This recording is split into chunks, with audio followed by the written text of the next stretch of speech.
क्या उसको बिरसा मुंडा के बारे में बताया जाएगा? टंटा भील के बारे में बताया जाएगा? आदिवासियों के इतिहास के बारे में बताया जाएगा? नहीं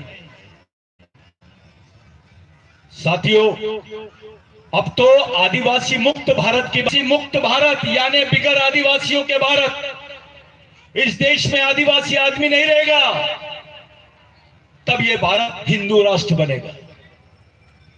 जब तक आदिवासी जिंदा रहेगा तब तक के इस जमीन पर, यहाँ के जल पर, जंगल पर आदिवासियों का नाम रहेगा, 7/12 पे उसका नाम रहेगा, क्योंकि वो इसका मूल मालिक है।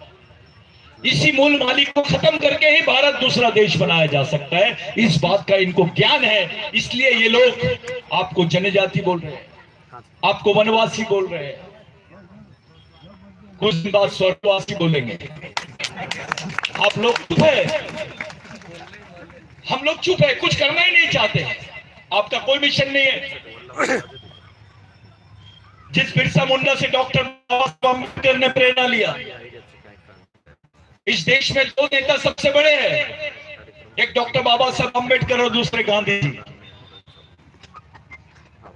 बाबा साहब अम्बेडकर तो भंडारा से लेकर आए थे, वही डॉक्टर बाबा साहब अम्बेडकर पहली बार पश्चिम बंगाल से जीते, उनको जिताने वाले आदिवासी थे, और वही आदिवासी थे जो बिरसा मुंडा के विचारों पे काम कर रहे थे।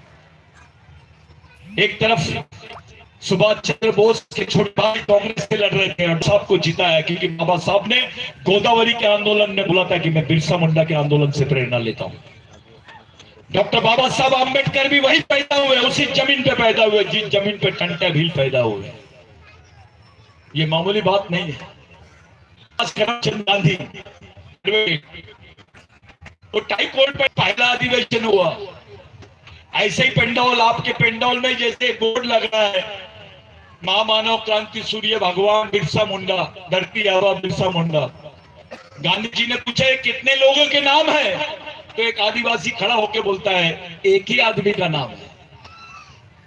तो बोले ये एक आदमी का ऐसा क्या कर दिया, कितनी उनकी? तो बोले 25 साल। 25 साल में ऐसा काम और इतना नाम। गांधी जी ने पूछा ये क्या चाहते थे, तो खड़े होके बोला वो मोड़ागास बोल के मामास, यानी हमारे गांव में हमारा राज। गोंडी में बोलते हैं मावा नाटे मावा राज। वहीं से भारत छोड़ो आंदोलन चलाया गांधी जी ने।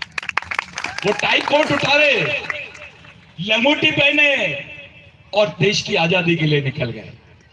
जिस महान आत्मा से गांधी जी ने प्रेरणा ली, जिन महान आत्मा से डॉक्टर बाबा साहब अम्बेडकर ने प्रेरणा लिया, उस महान आत्मा ने टंटा,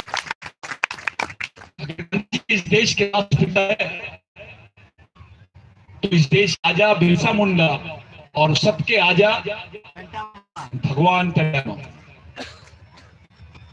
लेकिन हमारे ही लोगों ने कभी डकैत बोला, कभी कुछ, डरते थे टंटा मामा की फोटो लगाने के लिए। मैंने सर्वे किया हूं, बहुत बारीक सर्वे किया हूं। आपको किसी नहीं मिल सकता था, किसी गवर्नमेंट सर्विस में आपको नौकरी नहीं मिल सकती थी। बिल जो है ये गुनहगारी जमात, आपके ऊपर कोई गुना दाखिल रहेगा तो आपको नौकरी नहीं मिलेगी। इस बिल के खिलाफ में टंटा मामा ने लड़ा, इस बिल के खिलाफ में बिरसा मुंडा ने लड़ा।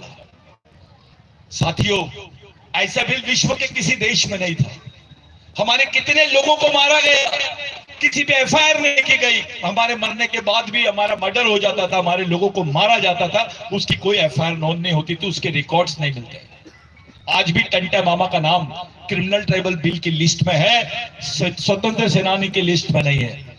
जिन्होंने उंगली भी नहीं कटाई उनके नाम शहीदों की लिस्ट में है। अरे हमारी तो पूरी कौम की कौम स्वतंत्र सेनानी है, हमारे नाम नहीं है।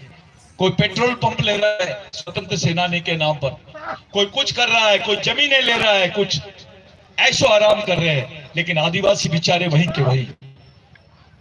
एक बात और बताना चाहता हूं, ये जो सह्याद्री और सतपुड़ा का पहाड़ है, यहां एक कानून और था जो सुनने में बहुत गलत लगता है, लेकिन वास्तविकता में ये था। जब पेशवाई आई तो आदिवासी महिलाओं को ब्लाउज नहीं पहनने दिया करते थे वो लोग। अगर आपको ये